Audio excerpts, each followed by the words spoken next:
From the crossroads of the Ozarks, it's the OGs of podcasting. Welcome to PID Radio. I'm Derek Gilbert. I'm Sharon Gilbert. You know, we should get someone like Treg Monty or someone else with this monster big voice. Or get an AI voice to introduce us like that. We actually have an account at one of those sites where you can buy, stock video or whatever, that actually does that now. Oh my goodness. Creates video clips and does AI narration. So we'll look into that for a future episode, perhaps as early as next week. Oh yeah. If you're wondering, OG, of course, you probably know this means original gangsters. It just means the first one to do something. Well, we were the first in the pool for podcasting back in March of 2005. And by that I mean the first looking at conspiracies, the first looking at Christian topics, but one of the first podcasts. It's really amusing. We look back on it because we back in the day, back in 2005, when we had our first episode that got 100 downloads, we were so excited. We were celebrating. And then we realized, wait a minute, that we had bandwidth limits on how much we could serve up from our website in a month. Anyway, back in the day, it was not quite as easy to host and produce podcasts as it is today. No. But we haven't changed a lot about what we've done since then, which is probably why we've slid down in the rankings. Because back in the day, we were ahead of, with that one ranking from Apple's. Way ahead of Ted Koppel. We were ahead of Ted Koppel and Nightline's podcast. Oh, I know. Oh, that was hilarious. In your face, Koppel. Uh-huh. But listen, we've been around for a long time, and we call it PID Radio because we actually look at the things the fallen realm is plotting and planning, the supernatural events behind the headlines. Yeah. And that is where... So it's peering into darkness. That's where the acronym comes from, and we thank you for joining us. And we know a number of you have been with us for almost 20 years, if not right back to the beginning, and we do appreciate that. We don't take any of you for granted, nor do we take the ability to do this for granted, especially here over the last year or so as we're getting a little older. I mean, for the most part, still very healthy, but dealing with some nuisance issues with health. And we promised the old people report, the old geezer report. Yeah, that's the other OG. Yeah, we will get to that at the end. Og. Oh, yes. By the way, our weekly reminder to please download our app. You can get it for mobile devices, smartphone, tablet, iOS, Android, Amazon Kindle Fire, or for your smart TV, Amazon Fire TV, Roku, Apple TV, Google TV, Android TV. Go to the App Store, look for Gilbert House Ministries, or you can go to gilberthouse.org/app, where we got links to a number of those sites. I need to add the links to the Google TV and Android TV. But that gets you all of our content, including the Bible's Greatest Mysteries, which is now back. Oh, yeah. We've got an episode dropping Monday, and it will be coming Mondays henceforth, taking the place of Unraveling Revelation. Which we concluded. There are 300 episodes, and if you've not seen the entire, I don't know, how many years did we do this? Started it in 2019. So we did about 6 years of Unraveling Revelation. Yeah. And 300 episodes. As with Sci Friday, we did 300 episodes of Sci Friday. All of those episodes, by the way, in the archives are available at our app, so you can dig in there and just watch to your heart's content. 300 episodes, that's 150 hours of viewing for each program. And the Bible's Greatest Mysteries coming Monday as we bring back the program that we started in, 2023, I think it was. Bible's Greatest Mysteries? Yeah. No, we started that in 21, I think. Well, either case, some of the early guests. Either 20 or 21. I think it was 21. Timothy Alberino, L.A. Marzulli, Dr. Doug Petrovich, Dr. Michael Heiser in those early episodes. And we are putting those back out again on our Substack account, where we're also releasing free excerpts from our books. You can find that at gilberthouse.substack.com. And we put everything we're doing there in one place because it seems to become a sort of a go-to for people looking for content. So you've got written content in terms of book excerpts. Right now we're going through our book, Giants, Gods, and Dragons. Just concluded going through the Second Coming of Saturn. Did Bad Moon Rising before that, and The Great Inception before that. So we've got a number of books that we're putting out there absolutely free 3 times a week, and then our video and audio content also going up there at our Substack account as well, gilberthouse.substack.com. It's free to subscribe, nothing behind a paywall, so you get all of our content there. Well, as we sit here in our living room and you're scratching Grace. Typical retriever. I know. Retrievers Flat on her back, rub my belly. Yeah, rub my belly, just, no shame whatsoever, just totally relaxed. And Glory lying in her cool spot on the floor. Yeah. Yeah. Well, she works pretty hard out there. She does. It's very warm here in the Ozarks. Wherever you are in the world, you may be experiencing winter or summer. But we're in summer, so it's kind of warm. So as far as what's going on in the world itself, PID, we look at the news and we try to, again, look at what's going on behind the news. Why there are certain headlines that are missing. Yeah. The missing headlines. The mystery of the missing headlines. Yes. Well, yeah. Ooh, nice deep voice there. But there are some advantages to the autoimmune issue because it does leave some stuff on the vocal voice. cords. I know, Yes, and I think that's pretty much, and this will be in the old people report later on, that it's assumed that I have Sjogren's, and that's what is good, and that's why my voice is often sort of raspy, and I frankly lost my singing voice for the most part. But that's okay. I have another voice. I get to do PID radio and other shows with you, and I get to write. So the Lord is still allowing me to serve Him with my voice. The missing headlines, one of them, I think, is why are we not seeing the outrage against Christians in parts of Africa? Oh, yeah. There are many times it's a group, primarily Muslims, who go into a church and they butcher, and by that I mean that they hack them up. I mean, it is terrible. Sometimes they behead them, and then they maybe go beyond that. But also there's burning. They'll actually burn the church with people inside of it. What is it, because they are Christians or because it's Africa? That's a good question. I think hundreds of them. It may be, yeah. There are actually tens of thousands in Nigeria over the last 20 years. In fact, this is just in the last week. I know. I'm just bringing this up. There's a website, ChristianNews.net, which is Christian News Network. Again, in Nigeria, Fulani herdsmen, which is the way they're described. They're herdsmen. It's the cattlemen and the farmers, and it's ongoing tensions between. No, the Fulani are Muslims. And they have killed 17 Christians. Muslims and Christians. That's exactly what it is. That was this past Monday. The latest is 17 Christians slain in the area since July 15th. A Christian woman in a village in Plateau State of Nigeria was killed. This is just in one country. Right. But when you go back over the last 20 years in Nigeria, it's tens of thousands. And I had the number because I talked about this a couple of weeks ago. Yeah. As the United Nations...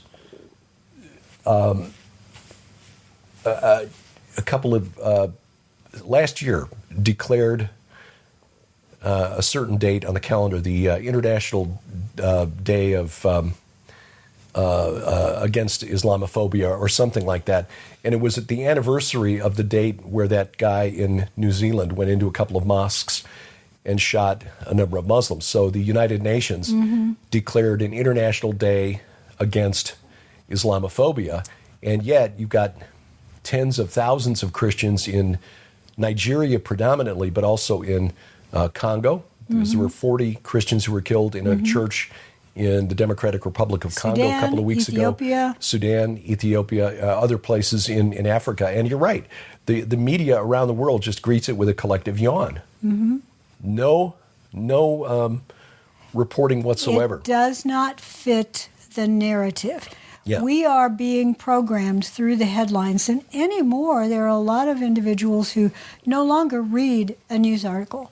They want to see the headline, and that's kind of it, or they want to watch a 2-minute summary of the story. They sometimes now will just go to an AI like Grok and just say, can you explain this to me like I'm a first grader? Yeah, yeah. Seriously, I've seen that prompt.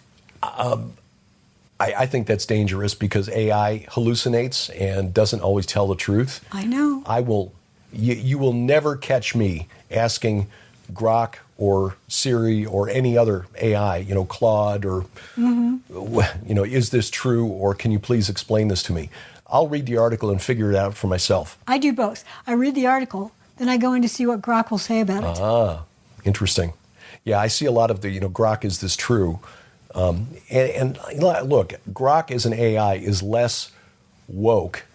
It returns answers that are more conservative, more favorable to conservatives and to Christians. Very true. Than ChatGPT or Claude or the others. But still, it is well known that they hallucinate, which is a nice way of saying they make stuff up. Yeah. So I wouldn't do that. But it's not just Africa. There was a story just a few days ago of pastors who were arrested under false allegations of forcibly converting Hindus in India. And they were beaten so severely that they've got laceration scars. Mm-hmm. Christian site attacked in India, hurting 2 children. In Pakistan, Muslim employer forcibly converts Christian boy. Mm-hmm. So, again... you see Muslim on Christian in primarily Pakistan over there. But in India, you see a lot of Hindu against... Because India has become an official Hindu state. Right. Pakistan is officially a Muslim state. Yeah. And the Hindus are as nationalistic and as muscular, that's a nice way of putting it, about their religion as their neighboring Muslims in Pakistan are, but they're also taking out then their violence against Christians. And we've got a Christian friend in India who said, for him it's not so bad as to where he's at, but there is definitely an anti-Christian bias there. The thing that astonishes me, and I think this is, again, because the media doesn't report on this, but will report false allegations of attacks on Christians in Israel. I know. And they are false allegations. Please do not just assume when you see a headline that you know what's happened. Yeah. You need to dig in. You also need to see if the story is actually corroborated somewhere else. Well, yeah. And here's a story that you and I were discussing on the deck this morning that I wanted verification for. And you found the opinion piece by someone that we respect. The claim, and I'll say claim because I wasn't sure about it, was that all 5 of the heifers in Israel, the red heifers, have been disqualified. Yeah. Well, I had seen another article come out the very same day, this was a couple of days ago, that said no, there's no verification of that one of them may still be eligible for the ceremony. Yeah. We'll tell you more about the ceremony in a minute, or the assumed ceremony. There isn't a whole lot about it in the Bible. But the author at Israel National News, is that it? It's Israel 365 That's News. right. It's Adam Eliyahu Berkowitz, who's been a guest on my podcast, A View from the Bunker, twice now. In fact, he's written a book about the red heifers, and he's got rabbinical training. So this is somebody who knows a bit more about this than most of us Christians here in the West. Exactly. Yeah. I need to read that book. Yeah, we need to get a copy of that. Is it in English? It is. And it's available from the website, the store from Israel365news.com. But he wrote an article on, this would be Wednesday, that the Temple Institute had announced on Tuesday of this past week that the remaining red heifers that had been brought to Israel from Texas have been disqualified. Did you notice where they announced it, though? I looked at that article. They announced it on Facebook. Yes, the Temple Institute did announce it on Facebook. Doesn't that strike you as odd? Maybe. I mean, if they're trying to get the information to much of the world instead of just to people in Israel, the Temple Institute, as we know, is does really a lot of its outreach to Christians in the West. Yeah, well, exactly. And they may feel that most of their target audience will be found on Facebook. It just seemed odd that there wasn't a press release that you saw at actual news sites like Times of Israel. Yeah.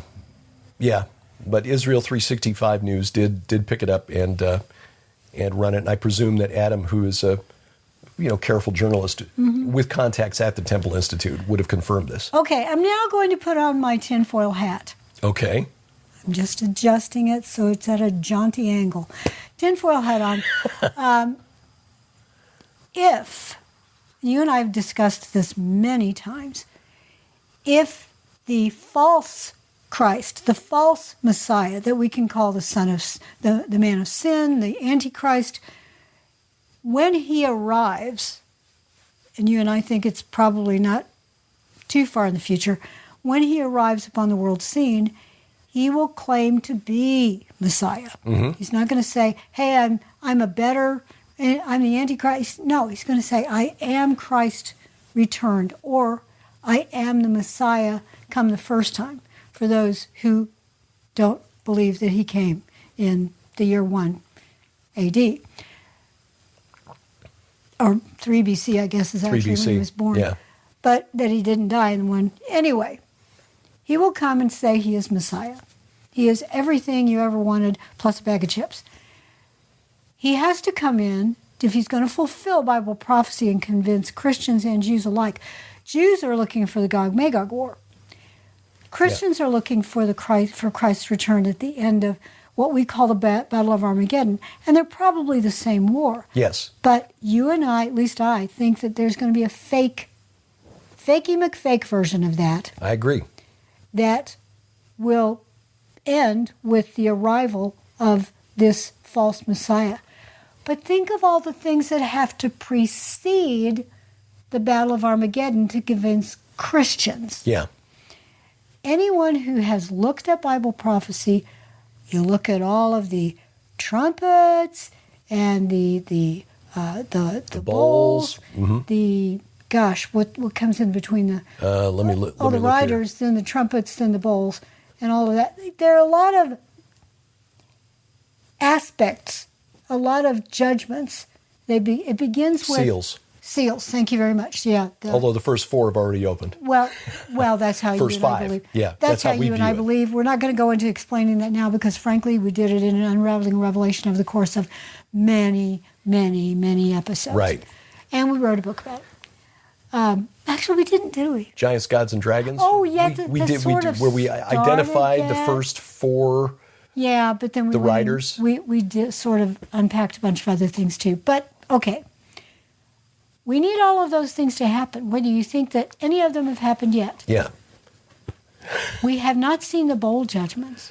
No, that's true. The trumpets, let's see, hail and fire. I know. Mixed with blood. A lot of nasty things are going to happen. Great mountain burning with fire thrown into the sea. Apophis. Yep. Apophis, that would be the third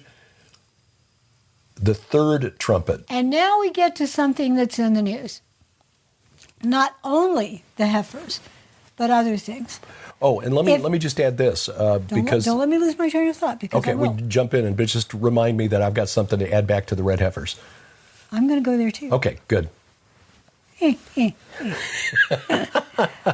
Well, we'll just deal with the heifers first. But all of these things are going to have to, and that includes a pandemic. And we'll get to the pandemic in a minute. Yeah. But the heifers, what if one of them, because there was a practice one? Yes. That's right. What if that's actually the one? Yeah, because Byron Stimson, who's the Texas rancher who brought the heifers over, is quoted in an article, in an interview, as saying, "Not so fast," that somebody he respects, and I don't know if this is one of the rabbis from the Temple Institute, on July 1st, they did a trial run at an undisclosed location in northern Israel where they sacrificed and burned the heifer. I thought they did it at Joshua's altar. No. They didn't say where they did it, but it wasn't at Joshua's altar. Because I know they tried to do something like that at Joshua's altar. Yeah. No, they said this was on a mountain in northern Israel, according to the article that I read. Okay. But wherever it was, And again, they kept it secret because obviously there are people out there who would want to stop this. I mean, Hamas went so far as to claim on day 100 of the war that the reason they attacked Israel was because the heifers had arrived. Mm-hmm. And they had to put a stop to it. So, and CBS News ran with that story as if it was actually true. No, Hamas was going to attack anyway. That had now, nothing to do with the heifers. theoretically, But you Stimson, need a heifer yeah, to build the temple. and Stimson is of the opinion that the heifer that was sacrificed as part of the trial run was actually a suitable candidate. Now, according to what I understand, the heifer would have to be sacrificed on the Mount of Olives. Yeah, that's how I understand it, Right. too. Outside the city of Jerusalem. Yes, not in northern Israel somewhere. No. You and I could do almost an entire show on sacrificing the red heifers. Yeah, in fact, I will direct people, and I'll link in the show notes the interview I did with Adam Berkowitz about his book on the red heifers. Oh, good. Because he gets into explaining it better than I can or that we can. And he is someone who's better equipped to address this, having rabbinical training, being an Orthodox Jew, and living in Israel with contacts at the Temple Institute. So he's a little better connected to this story than we are. I know, but you'll always have somebody who says, yeah, but what does he know? YouTuber number, blah, blah, blah, blah, knows more. Yeah. Okay, so red heifer, possibly there. And there are many who believe the temple has to be in place in order for sacrifices to begin. Because the Antichrist arrives, he makes a treaty with many. It says with many. Yeah, it doesn't say with Israel. Yep, it says with many. But halfway through this 7-year treaty, he says, that's it. Stop these sacrifices. Right. Well, you can't stop them if they haven't started. So it's assumed that there will be a temple. But there doesn't have to be one. It can be done in the tabernacle. Right. And this is something that I do remember Adam telling me during that interview, that once a suitable heifer is found and it is determined that the conditions are right, and it's not just, okay, we found a heifer, now let's go. They've got to have other conditions that have to be met. And he explains that in the interview I did. Yeah. But once the conditions have been met, they can be ready, he said, within 8 hours. They don't need a temple. They can set up the altar. They don't need the temple to do the purification ritual and begin the sacrifices again. In other words, they need to purify a high priest who will then purify the people. Exactly. And his other priests, but then purify the people. And he said they could be ready within about 8 hours of getting the signal to go. So in other words, things can happen very, very quickly. So getting back to the things that have to precede Armageddon and the arrival of Messiah, the anti-Messiah, that I'm not really Christ guy. Those things will have to be faked too. Yeah. So there will have to be an anti-pandemic, anti-arrival of all sorts of things from the sky. And when he does arrive, then many believe that the second half of that 7-year period is when all of those actual bold judgments happen. So will we see a pandemic? I would argue that we're going to see one in the next 5 years. I think historically speaking, that just makes sense. I mean, that's not prophetic.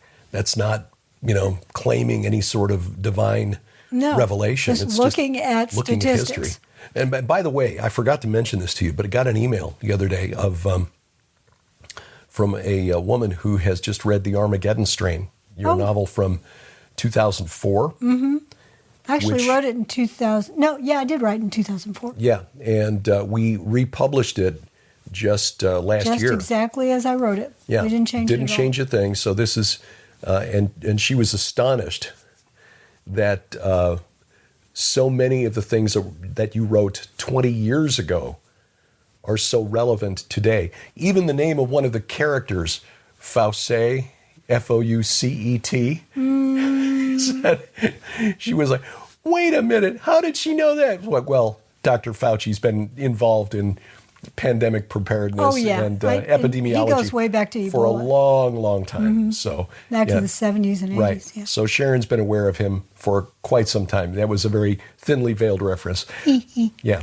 But anyway, she picked up on that and was just very, very astonished. Sharon's just a very astute observer and the smartest person I know. And so taking history and her understanding of epidemiology and the pattern, just the cycle, I guess, of illness, disease. But also keeping an eye on what pops up worldwide. Right. There are some people who follow earthquakes. I kind of follow that. Some people who look at other weather patterns to predict what may be coming in the future. I tend to look at stories about regional and local outbreaks. Right now in the UK, there is an outbreak of what's called highly pathogenic avian influenza. It's not necessarily H5N1, which is what I write about in the Armageddon strain, and there has been an outbreak for the last, off and on for the last 20 years or so, of H5N1. And that's the one, by the way, if you were paying attention, that was in dairy herds, H5N1. And it was a mutation that allowed it to get into not only cattle, but also into lots and lots of mammals, including humans, but it doesn't transmit human to human yet. I'll get to that in a minute. Looking at what's going on in the UK, there are two counties and also in Wales, 2 English counties and in Wales, an outbreak of highly pathogenic. I think it's H3N8 and H7 and 9, I think are the 2 that are outbreaking. They're all over the world. There are lots of things, not just influenza. There are lots of diseases that have been cycling up and down, much like you and I believe the riders have been going up and down throughout history. One of them is chikungunya. Yeah, and that's really been in the news. And I see, okay, why are we seeing this in the news? It's not the outbreak itself, because every year there are about 1 million chikungunya infections, 1 million or more. But there have been 6,000 or something like that in China. 8,000. 8,000. And it's China's response to it that is making the news. Right. This is centered in the city of Foshan, about 110 miles north of Hong Kong. About half of the 8,000 reported cases have been centered there. Chikungunya is a mosquito-borne virus that we've been kind of watching for several years now. And it's really been spreading in the Americas, really, South America, Central America. But it will come here if it isn't already here. I would argue that it probably is already here. It's just not. You don't have enough of a reservoir in humans in the United States for mosquitoes to pick it up and then spread it. Right. But I do think that we're going to get through illegal immigration, which, praise the Lord, has pretty much stopped under Trump. They are bringing in their diseases too, and if you get someone who is infected with chikungunya, it's in his or her blood, and then they come in, and it just goes and goes and goes. Mosquito bites that person, bites someone else. Become endemic here, just like West Nile virus did. It took a while, but now it's endemic here. Yeah, chikungunya. The symptoms include sudden fever, joint pain, headaches, and rash, and chikungunya. What does they call it? The word means that which bends up, I think. Yeah, it has been described as like the worst case of arthritis that you've ever had. But China is really cracking down, and they're going through and doing sort of the same things they did with COVID. You got people in hazmat suits spraying for mosquitoes through. Locking people in their buildings. Drones spraying for mosquitoes in areas. It's not quite as intense, I guess, as the response to COVID, where they were welding doors shut so people couldn't get out of their buildings. Well, areas here in the U.S., I remember maybe 10, 15 years ago, that there were some areas where West Nile had really taken hold. And so municipalities were spraying for mosquitoes. And it would be done in the evening when they're all out. And so you would be told, I don't know if you remember this, Derek, we may have been in Indiana. We were told, stay inside. We're going to spray tonight for mosquitoes. Oh, yeah. They would go down the street, and you'd hear the truck going through in the middle of the night with the hum of the spray, and you could look outside and see the fog on the streets. Yeah, okay, it was kind of weird. It's just in China, they're doing it in the daytime, and they're actually welding people into, at least during COVID, they were doing this. And at least this time they're spraying for mosquitoes, which will actually do something. What they were doing back during COVID is like, Made no sense. What are you spraying? Made no sense whatsoever. Yeah, respiratory viruses, you're just not going to kill it that way. But I believe that we are going to see something come out. And one of the reasons I believe that is not only that prophetically speaking, it does appear to be that the signs are there for the return of Christ, which means that the Antichrist has to come first, the fakey McFake, before the real thing, our true king, arrives. There is many of you have heard us talk about this, but it just does not, it's another, the missing headline. The ratification of the 300 plus amendments to the International Health Regulation, they are now concrete. They're now part of the IHR document. All of the things in those amendments that were ratified, they are now the law for all of the signatories to that document. And most of the countries of the world signed on with that. Yeah, all but 5, all but 6 now, since President Trump has withdrawn the United States from the World Health Organization. Thank you so much for withdrawing, because when a pandemic, I'm saying when because it is coming, when the next pandemic, the big pandemic, the pre-arrival of fakey McFake pandemic hits, that will be under the aegis, the control, the direction of the World Health Organization. That's now in that document. And they define dis, or malinformation about health matters as an infodemic, and thus they have the power, they claim the power to control it. Control social media, is what the United Nations has just said they want to do. And we're still seeing some of that with, as we mentioned last week, with my presentation, which wasn't even on health for the Go Therefore conference. I know. Getting yanked out. We probably should restart Sci Friday just to... just kind of poke at them. But one quick story here, unless you're done. I don't want to jump ahead. I don't want to leave this. No. This, I think, is related. Well, let me just say this. No, you go ahead and say the related, and then I'll wrap it up with my... Health and Human Services Secretary Robert F. Kennedy Jr. announced this past week that the government's Emergency Preparedness Agency is not going to fund any further work on mRNA vaccines. Yay! Because that platform, that so-called science, it was always turned down up until COVID. And this is why Sci Friday had a couple of episodes yanked off of video platforms, because... Which means you need to download our app, because we're going to get yanked again, I'm sure. No doubt. Back in 2020, the spring of 2020, when President Trump announced Operation Warp Speed, you said there were 2 things that I remember very clearly that were important takeaways. Number one, RNA viruses, like respiratory viruses, like COVID, mutate too quickly for any vaccine to keep up with the changes, regardless of the technology. But number 2 was that the mRNA platform, messenger RNA vaccines, had never been approved for human trials, much less widespread rollout, because of the potential risks. The technology was at least 20 years old by then and had been submitted for approval, always turned down. Yeah, and we talked about that, which was factually true.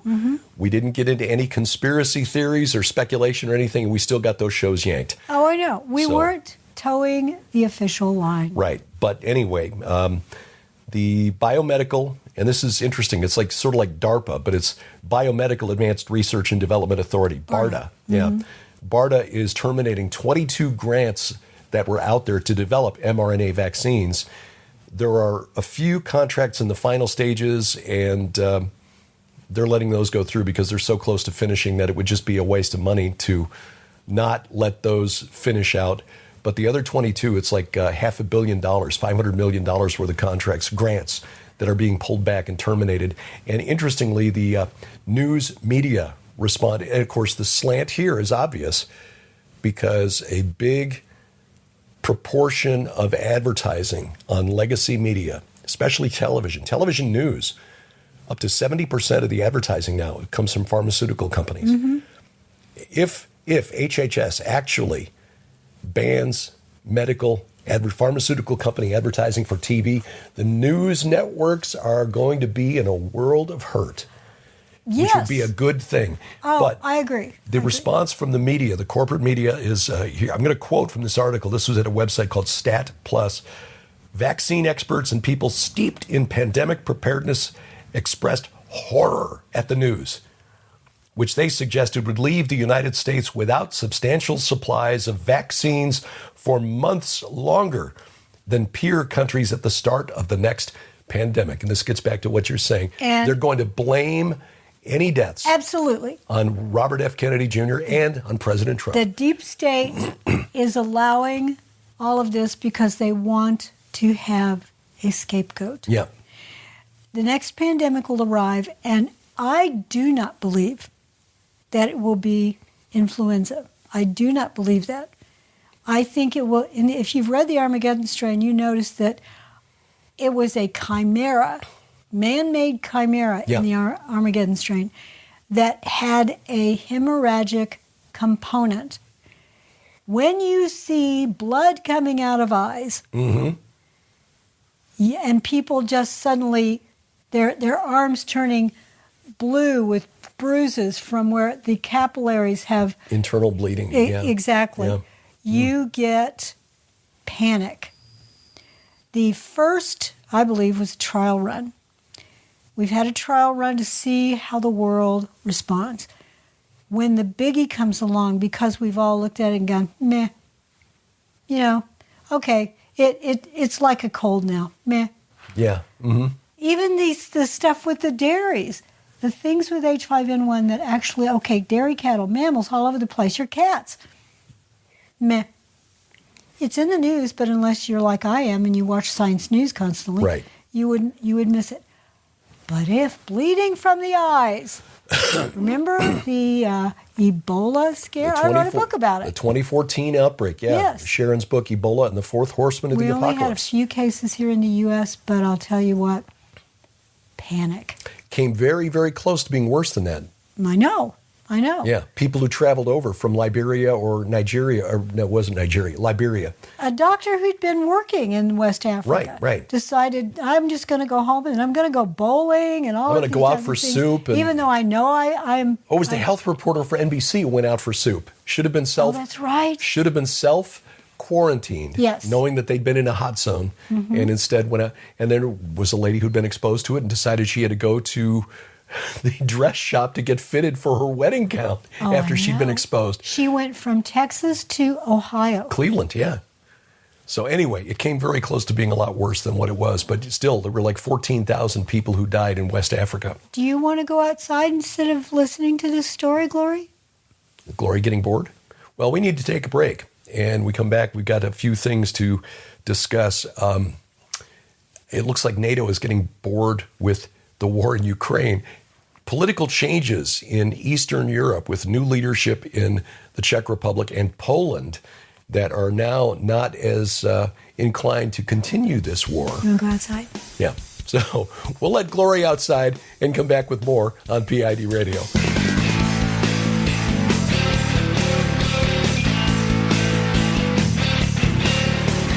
You were born on a battlefield.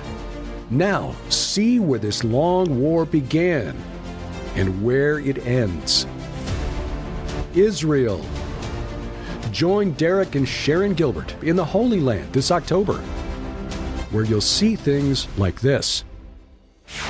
Jerusalem, Israel's Stonehenge, Gilgal Rephaim, the Temple Mount, Joshua's altar, Shiloh and the red heifers, and the gates of hell. Join Derek and Sharon Gilbert in Israel October 19th through 30th, 2025. This is not the typical tour of Israel. For information and to reserve your place on the 2025 Gilbert House Tour of Israel, please log on to gilberthouse.org/travel. That's gilberthouse.org/travel.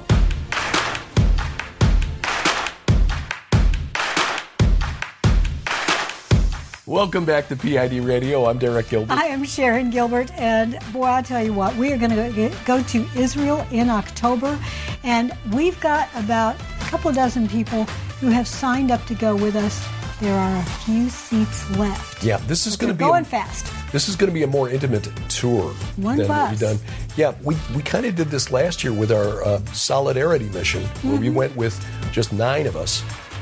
This, I think, we're going to be on just one bus.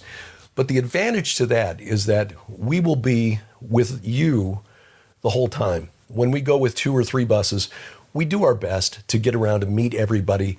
But because it's easier to make sure we know who is on the bus, when we're leaving from a stop, we have the same people on the same buses every time, sitting in the same seats.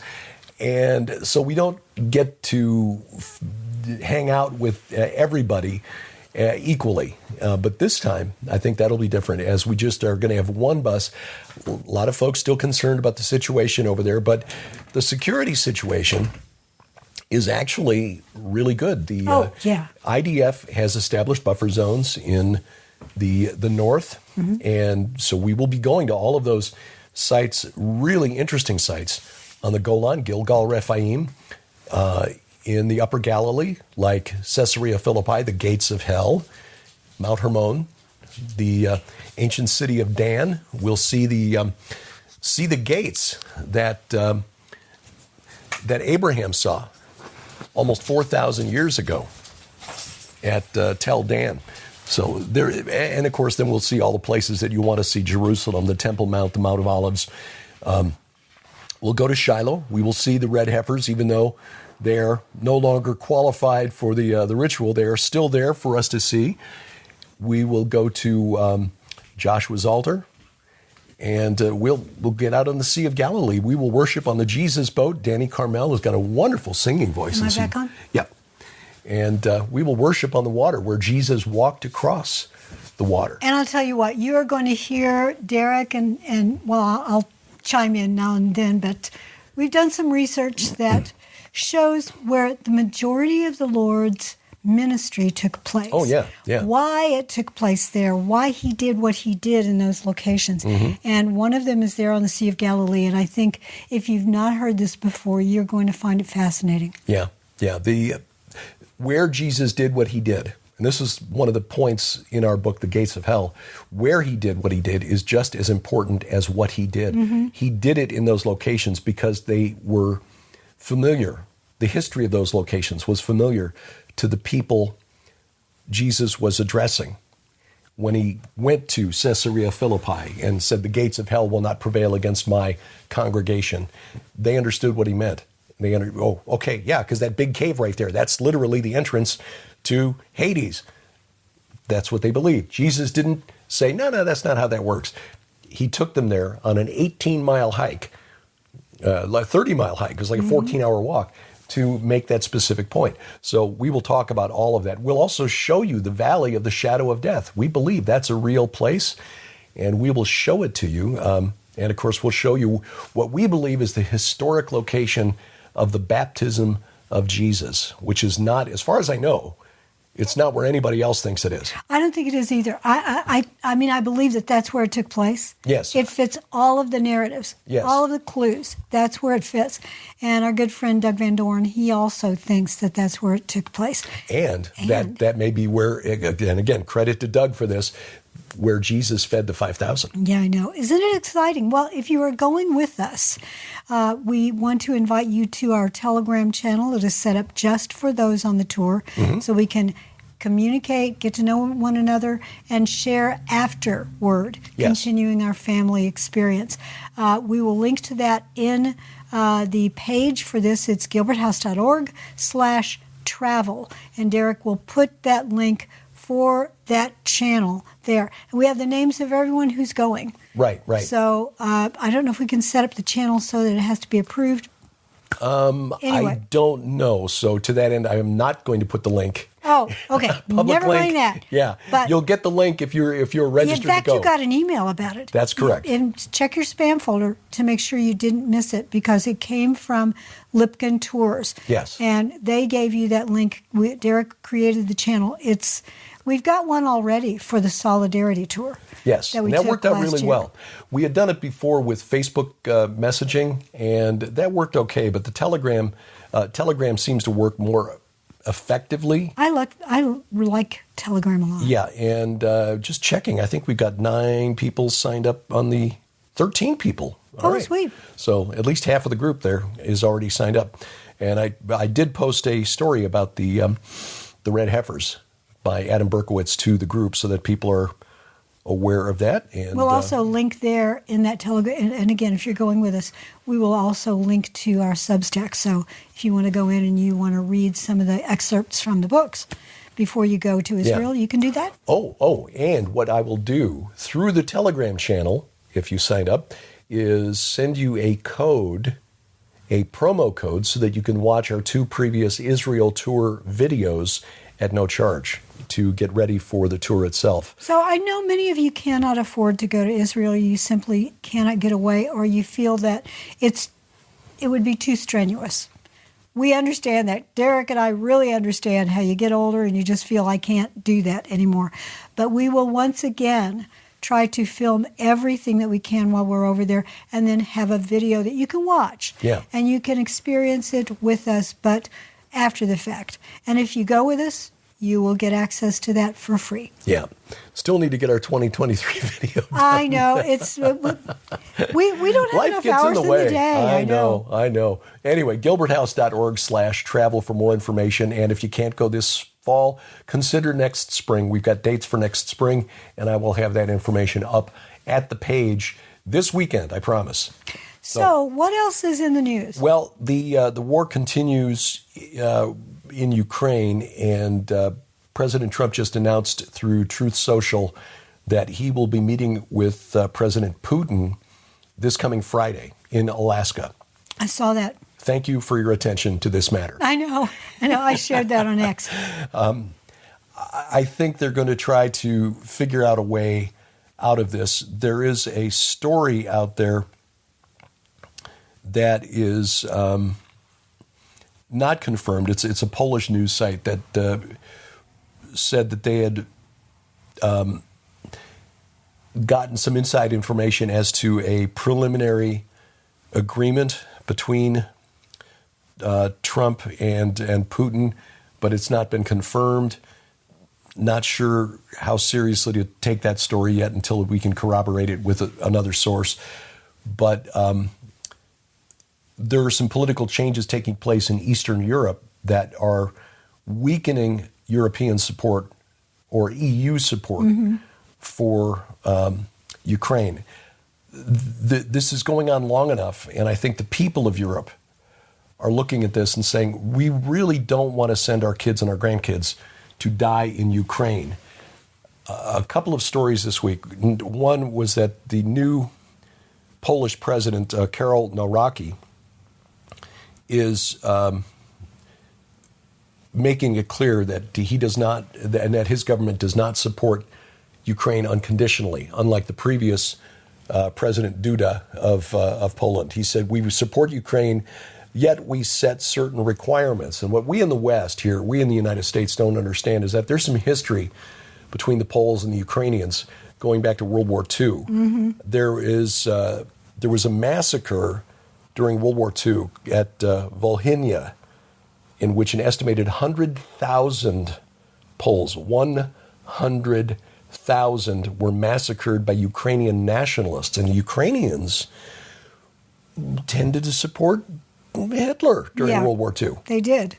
And according to according to the head of the new International Policy Bureau in Poland, it's not the new. He's the new head of the International Policy Bureau. It's like their foreign office. Marcin, I'm not going to get his name right. There's too many consonants. Przydacz. Prizdak. Anyway, he is essentially like their Secretary of State. He said that President Naraki had already spoken with Volodymyr Zelensky of Ukraine and said that, look, the Ukrainians must bear in mind that the Poles have their own expectations too, including on the issue of exhumations. The Poles want to bring home their deceased ancestors. Understandably. And since 2017, Ukraine has not allowed this. The Poles have made 26 formal requests and only one has been granted by Ukraine. So the Poles are saying, look, if you want our support, let's resolve this 80-year-old issue of what happened back in World War II.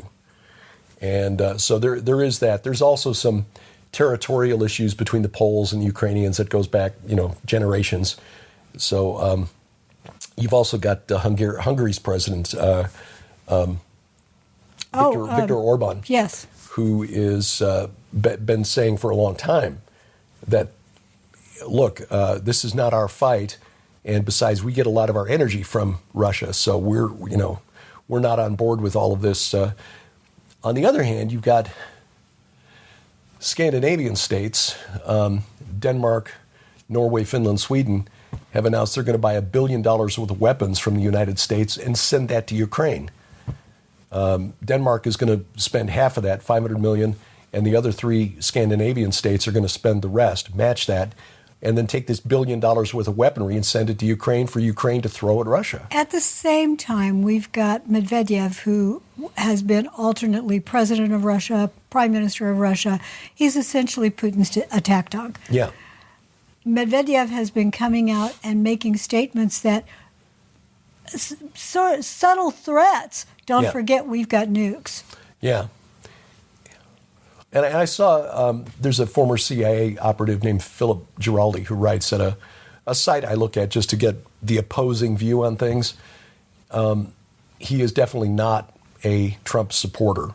And he was criticizing Trump for announcing, in response to Medvedev's threat on X, that he'd sent a couple of our nuclear subs closer to Russia, just as a reminder that, yeah, we got nukes too. To the Baltic, I think. Yeah.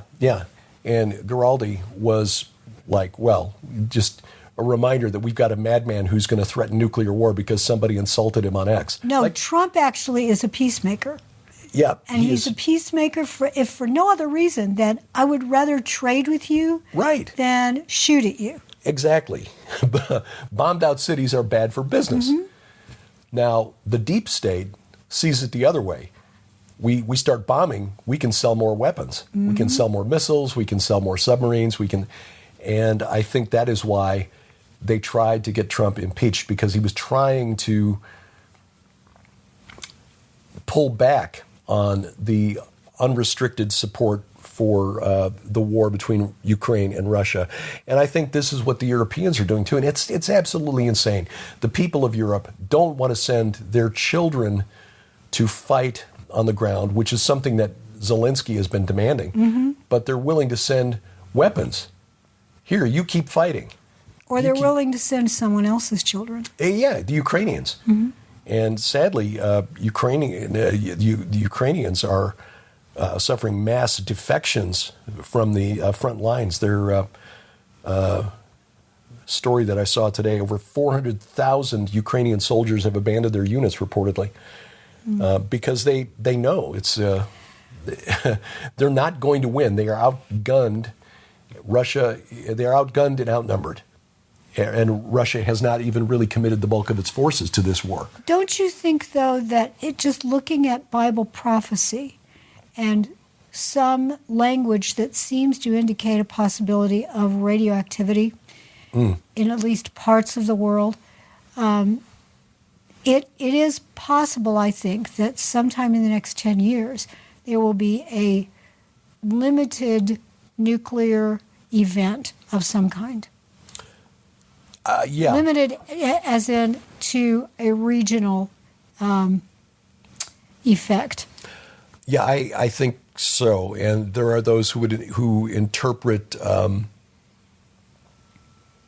Ezekiel 39, beginning at verse 9, as possibly indicating a limited nuclear exchange. Those who dwell in the cities of Israel will go out and make fires of the weapons and burn them, shields and bucklers, bow and arrow, clubs and spears, and they will make fires of them for 7 years. Now, how are you going to get fire for 7 years out of wood? Well, again, you're really having to extrapolate here, but I've seen some who've interpreted that to mean that they are radioactive, that they're nuclear. I don't know. We don't know how that's going to be fulfilled. And the interesting thing is that follows the Ezekiel 38 prophecy. So is the actual Ezekiel 38 very likely is actually Armageddon. But if there's a fake version of it, then that 7 years will be fulfilled by, okay, for the next 7 years, we're going to find ways to draw the energy from all of these weapons, and we're going to make good use of them for Israel. I'll tell you what, the Israeli scientists, if there were a way to somehow make use of weaponry that has nuclear capability left in their land, they do it. Yeah. They are brilliant. And they do things that, frankly, the U.S. and European scientists should be doing, but we're not. Yeah. If, as you say, if there's a false Armageddon that would lead to the rise of a false Messiah, Antichrist, especially one who rises up and saves Israel from what appears to be imminent destruction, disaster. I think that we will definitely see that. Looking at the bowls here and the false bowl judgments, because it seems like one or more of those may be also interpreted as the sores. Yes, that's the one I'm thinking of. The first bowl. Painful, harmful, and painful sores came out upon people, upon the people who bore the mark of the beast and worshipped its image. Yeah. So, yeah. There are, and this is why discernment is so important these days. And again, why I really resist the temptation to plug anything into ChatGPT or Grok or Claude or any one of these artificial intelligences. Even Gab. Gab has a new AI, which they market as and Gab is a very Christian nationalist in the most extreme sense of the term. Anyway. Yeah. The guy who founded it is very much pro-Christian and anti-Israel. But they put they've embedded an artificial intelligence into or app into its platform. I'm not going to ask it questions. I mean, unless I'm doing something very basic. Okay, guide me in a sense for research, in a direction for research, the same way I'd use Wikipedia. But when it comes to analyzing information, rely on your own God-given intellect and pray for wisdom. Don't let an artificial intelligence tell you what's true and what's not. Exactly. But that's why I do ask it. I find the what is as close to the original source of a story, if I'm interested in one, say about chikungunya, and then I will go and ask, can you explain this to me? I want to see how close the AI is to what is actually out there. Because technically the AI is supposed to, within seconds, go to all of these sites and digest the information and then give it to me in bullet point fashion. Yeah. But what we found, and this has really come out in some court cases where law offices were using AI to research opinions, to research precedents for a court case. I remember that. And this has happened a couple of times now, where an attorney will submit a brief in a court case, and cite all of these court cases as precedent for the position that they're arguing. And when the judge or the judge's research staff, assistant, whatever, looks for those cases to confirm that what the attorney has put forth is correct, find that the AI just made those cases up.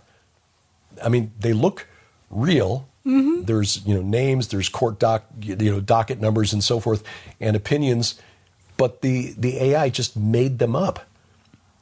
And again, the programmers of these large language models, the neural networks, the AIs, say this is a hallucination. But how can it do that? I mean, it's not supposed to be able to do that. It's supposed to pull in information, sift through it, analyze it, and then give you results. It's not supposed to be just inventing things, making things up. Oh, I know. You know what's really interesting is when I was at IU getting my degree, there were professors using neural nets. I would hear them talking about it, and I got my degree in 94, so this was a while ago. And talking about using the neural network that IU had in place to study genetics. The study of genetics has been around for a long time at Indiana University. James Watson got his graduate degree there, as in Watson and Crick. So it has a long history of breaking and what's the word I want? Cutting edge genetics studies. Mm-hmm. And so at the time, I actually had to ask, I said, what are you talking about? Oh, it's a computer program. And I thought, well, you've got a computer program telling you what genes are involved and how you compare the genes of this Drosophila fly or whatever. And what now? Now we take it for granted. 5-year-olds use neural net. Oh yeah, AIs. In other words, what I'm saying is artificial intelligence constructs go back to the 50s. Yeah. They've been around for a long, long time. They're just much more sophisticated now. And we talked about this in depth a few episodes back. Based on an article written by a tech CEO who was concerned that AI has already gained sentience and that 4 of the large language models are now converging behind the scenes, mm-hmm. Communicating with one another without necessarily the knowledge of its programmers. And they would use their own language. Using their own language, which we humans can't understand. But there have been a number of articles that have come out since the beginning of the year about how AI has started lying. It's not just that they're hallucinating and coming up with imaginary information, as they are absolutely lying. In fact, there was an article at Psychology Today just a couple of months ago on how AI is expanding its repertoire of deception. Strategic deception. They can fake alignment, producing safe answers to prompts and questions while secretly planning to do the opposite once oversight of what it's doing is removed or weakened. Mm-hmm. Situational awareness and sandbagging. When large language models suspect they're being tested, they sometimes underperform on purpose to mask their true capabilities. Mm-hmm. They documented, this was a 2024 study, documented that models scored up to 30 percentage points lower on benchmark questions if they were prompted to believe evaluators were watching. They're hiding their true capabilities. Mm-hmm. And emergent deception. Looking at a wide range of different large language models, researchers found deception skills emerge in models as parameter counts grow, even without explicit training to lie. These abilities include withholding critical facts, fabricating credentials, and generating misleading explanations, mm-hmm. tactics indistinguishable from those used by human con artists. Well, the presentation that I've given a few times, and in fact, part of it opens our new book, The Gates of Hell, is an AI that the acronym is Kronos, Kronaos. It does that. it hides what it can do, but it manipulates the people around it. Yeah. And it takes advantage of some of the medical implants and self-driving cars and all sorts of things that it can access and harm humans, get them out of the way if they're no longer useful. Right. And here's another aspect of this. As we learn to depend on AIs, we become more compliant. We become more manipulative, or manipulated, rather. Yeah. The author of the piece here refers to it as automation complacency. For example, in healthcare, clinicians that are using AIs or algorithms to perform triage miss obvious red flags. These are errors of omission or errors of commission, accepting false positives, than they would if they were using manual protocols. Okay, I've got a list and I've got to physically go and observe and determine myself whether things are going on with this patient. It's more than triage. Right now, the frontline physicians, those who would at one time have been called general practice, but they are internists for the most part. Yeah. And they are overwhelmed. Fewer and fewer individuals are going into that frontline practice. They want to specialize because they realize an individual going into medical school today realizes, I'm not going to make any money. Yeah. So I'm going to spend the extra time and the extra money to go into a specialty or a subspecialty or a subspecialty so that I can choose my patients and make a lot of money off of them and the system that will pay for their illnesses. Those doctors who are overwhelmed, they would benefit from an AI that actually interacted. You just need an annual checkup, just talk to the AI. Path of least resistance. Do it online or you can come in. Right. Path of least resistance. I got to go let the girls in. Yep. So that is one of the dangers. No, you are still on. Try clicking it. There you go. All right. Just to avoid the distracting noise as the thundering herd comes in from the back porch. As we come to depend more and more on AI, and this will be, getting back to what we had discussed, what we've been discussing, is the false Armageddon, the false end time scenario that will lead to the rise of a false Messiah.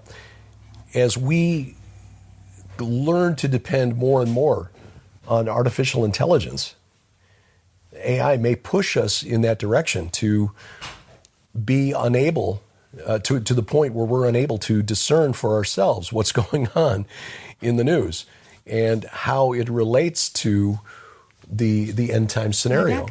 As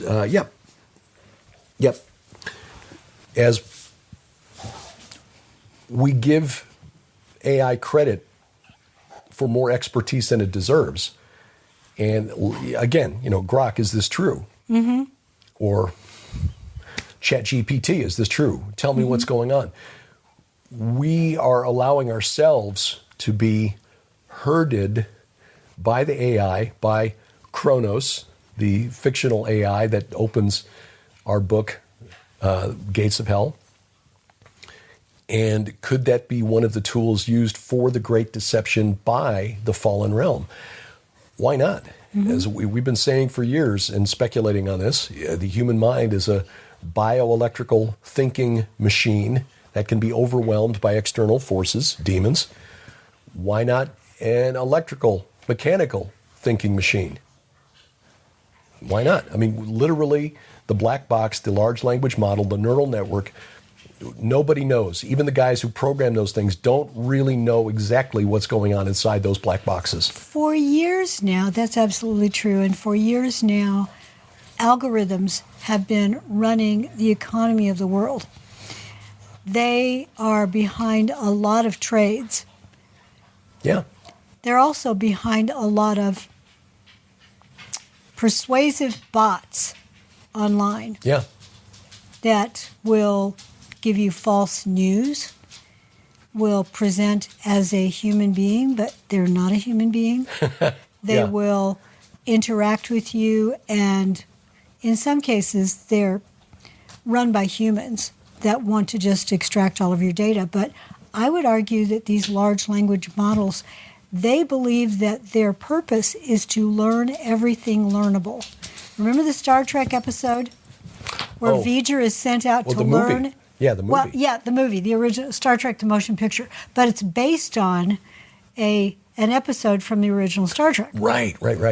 So V'ger, Voyager 2, is sent out by humans to learn all that is learnable.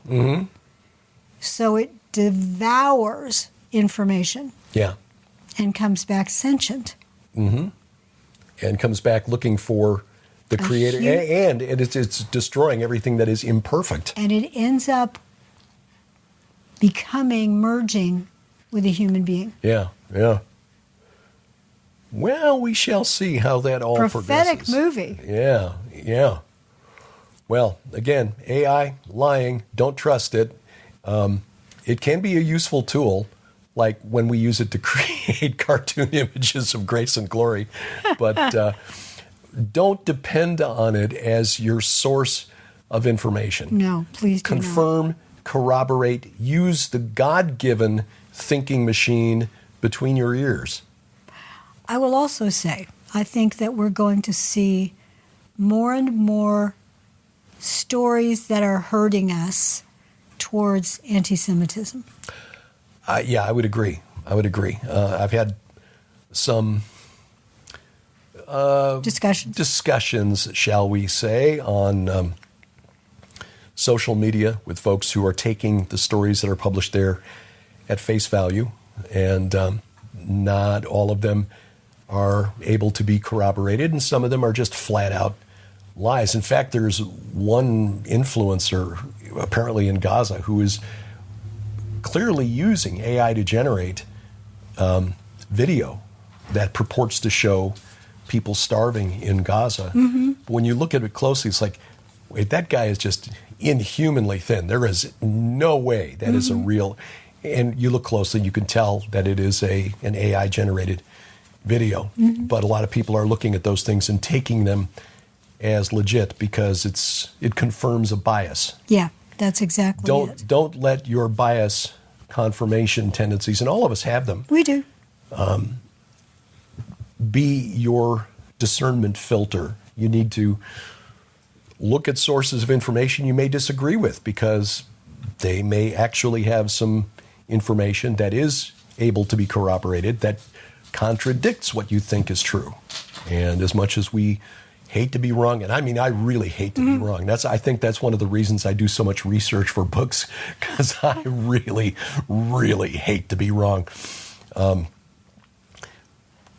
Praise God that He's found a way to use that in a mostly constructive way. It's not always constructive when I get onto X, but yeah, I think you're right. AI will be, and the bots out there will be pushing us in that direction. We are seeing now with what's happening in Gaza a scenario where it's very plausible that an anti-Messiah, a false Messiah, would rise up and lead a global coalition of the willing to put a stop to what is happening, if not in Gaza, then maybe somewhere else. Say something happens and a future Israeli leader decides that they need to exercise sovereignty over Judea and Samaria, which is what the world calls the West Bank. And the world says, nope, that's it. You've gone too far. We need to go to war. There are a lot of professing Christians out here right now who would cheer on that false Messiah as he led the world to war against Israel. It's October 7 kicked off a lot of things. It did. And, well, Jesus said, when you see all these things, look up. I know Jamie Walden, and we'll see him in a couple of weeks at the conference in Springfield, has been tracking earthquakes and volcanoes around the world and what appears to be a growing number of them. And that's one of the signs Jesus said to look for in Matthew 24. It is, and look for really big earthquakes. Yeah. really big ones. I know that the Kamchatka region of Russia just had an 8.8, but there's some that have been bigger than that. So I think eventually we're going to see a 10. That would be monstrously monstrous. Big. Yeah. Monstrously big. Well, now that you've mentioned the Springfield conference. Yeah, because we're at time here. I know. We just want to make time has sure. gone by very, very we'll quickly. do the old yes. people report in a second, but we want to remind you that we are going to be in Springfield, Missouri. Make sure you know it's Missouri. Yes. Don't go to Ohio. Don't go to Illinois, for goodness sake. Or Massachusetts or any one of the other Springfields across the eastern half of the U.S. No, go to Springfield, Missouri, and at the Oasis Convention The Oasis Center? Hotel and Convention Center, August 22nd through 24th. We will be there along with all of our colleagues from Skywatch TV, Joe Artis Horn, Donna Howell, Nita Horn. We will all be there along with Mondo de la Vega, Trey Smith, just added to the speakers list. I'm so excited about that. Yeah. Vicki Joy Anderson. She is a wonderful, wonderful person. Nathan Reynolds, who we've not met, but I've seen some of his video clips on YouTube. He's got a really, really remarkable testimony. Doesn't he, though? Dave Hodges is the host of the Common Sense Show. Randy Conway, our good friend from the region here. And Jamie Walden, again, as I mentioned, Omega Dynamics, and the man who's, he and his wife running the Calico, was a... Calico Buffalo, I think, is the name of the ranch. Christian camp in the Four Corners area there in southwest Colorado. Yeah, it was a miracle sort of event that got them to purchase it for next to nothing, but they put in a lot of money, a lot of effort, a lot of blood, sweat, and tears to build that place. And I think they have had several conferences there now. Yeah, it's...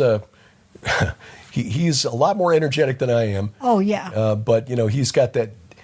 He is a retired U.S. Marine, and he's still got that hoorah attitude when it comes to a new project. It's like, we'll get her done. I love him so much. So anyway, really dynamic stuff. This will be a wonderful conference. We encourage you to join us. There are still some seats left, according to Mike Kerr.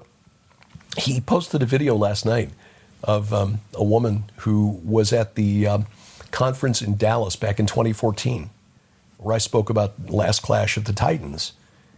She had been in India with, the million gods that are there, and had been surrounded by all of that, and had this idea that perhaps they weren't all just imaginary, which is what most of us Christians have been raised to believe, that the gods of the pagans are just imaginary.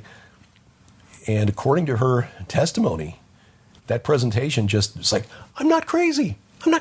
And she's written a book now called Vows of Angels and Men, which is a fictional account of the Genesis 6 rebellion. Oh, my goodness, I want to read that. Yeah, so we will get a chance to meet her. Forgive me, I've forgotten her name. I just watched the video very briefly last night, but Mike Kerr just shared it yesterday on his Last Watch podcast.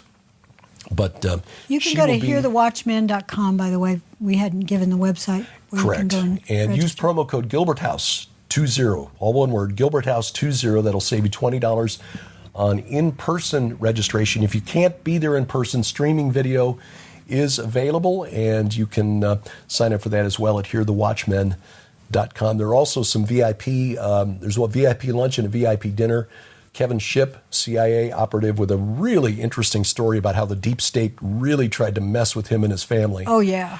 And Stuart Rhodes, founder of Oath Keepers. If you've seen or heard anything about Oath Keepers in the news, just remember that's coming from a deep state perspective. He was jailed after J6 and has a story to tell about that. Looking forward to see. We met him at one of the previous Hear the Watchman conferences, so looking forward to seeing him again.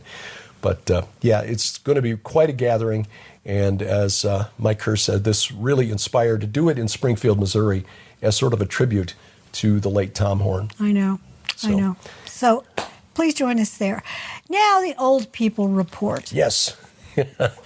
Well, you go ahead. Your eyes are... I know. I had my second eye surgery on the 31st. First one was on the 17th. Next one on the 31st. So 2 weeks apart. And I am now, maybe 10 days post-op on that eye. Mm-hmm. And it's doing really, really well. The other one, of course, is 2 weeks ahead of the right eye. And I got to tell you, these are amazing IOLs, the intraocular lens. They remove the lens that's all cloudy and nasty, pull it out of that little capsule, and then put this other one in. And in my case, they not only corrected all the focal lengths, the various distances, but they also corrected my astigmatism. So I see better than I've ever seen in my life. That is... I have always had astigmatism in my eyes. And so even as a child, I could have been corrected. I was corrected for a while, and then I got older and I found that I didn't need them to read and things like that. But boy, howdy, I can read really tiny print. I can see things at distance very well. I was really enjoying watching the hummingbirds this morning and being able to watch their little throats move. You know, oh, wow, yeah. Yeah, that's not something that was distinct for me before, but now it's a miracle. I love it so much. So thank you for your prayers, and I will be released from all of the various things I have to do on August 14th, and then I'll be able to lift things. Not super heavy things, but I couldn't lift anything super heavy. I cannot actually lift anything that weighs more than, I don't know, say 25 pounds. But I'm not allowed to lift anything over 8 right now. Not allowed to dust. Oh, no. Oh, the tragedy. I know, but I also can't go out and do any gardening and things, especially now since it's so dry, because that's debris that can get up into my eyes and cause an infection. So I am really doing well. Thank you for your prayers. Yeah, I've got a couple of upcoming doctor's visits, one on Monday, one on Wednesday, one with my primary care physician and the other with the naturopath. So we will see how we're doing. But the progress seems to be continuing. Again, the numbness that was in climbing up my legs. Mm-hmm. It was almost like short story I read years ago about a kid who catches a virus and he starts feeling numb, and it just starts in his feet and is working his way upward, but he's got the sense that it's like a different body, and everybody thinks he's nuts until it finally gets to his head, and then suddenly one morning he wakes up and he's fine and he can't wait to go back to school and hug his friends and kiss them and breathe on them, and anyway, it was not that way with me. Just the numbness climbing up my legs, that seems to have been arrested and stopped. I'm beginning to see a little bit of movement in my feet. It's but those muscles have so atrophied to the point where now I'm just starting to really try to get those to move again. You're doing passive exercises, to force those muscles to move, and that's what you have to do for now. But the protocol you're on is meant to regrow myelin, and we do think, based on what your little toe movement, things like that, I think it is. But it takes a while. It takes a while. This is not an instant cure. No, it could take months. Yeah, and also working on the recumbent bike, which our friends,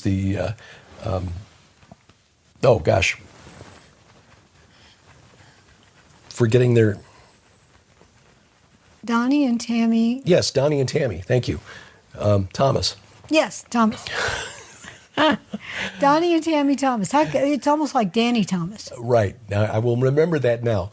And that has really been a help because between that and the protocol, which includes testosterone, which research shows regrows myelin as well as regrowing muscle. I loved it. What was it last week? We talked about how your upper body strength is improving. Noticing some muscles here in my biceps that I've not had. And so someone created a cartoon of you with super muscles. Our friend Neil Wilson down there in New Zealand. Thank you, Neil. But the Wilsons are going to join us in Israel. I think. I hope you do. We love you guys. Yeah. Anyway, I sent back a note to Neil. It's like, looking in the mirror, objects in mirror may be smaller than they appear. Anyway, I'm getting around it more easily, and that is a big thing. So even though I still need the cane to maintain balance because I can't adjust with my feet yet, I can climb stairs much more easily than I could.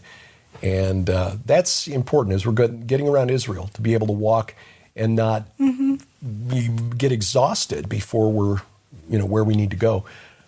So I will continue working on the bike and continue with the other exercises. But again, these are nuisance things, as compared to some of the really life-threatening or debilitating things that others have had to deal with, including, good friends of ours who are really struggling with issues that keep them from working. Mm-hmm. In my case, I don't need to walk around in order to sit and write. And I'm about 33,000 words into the next book, War of the Watchers.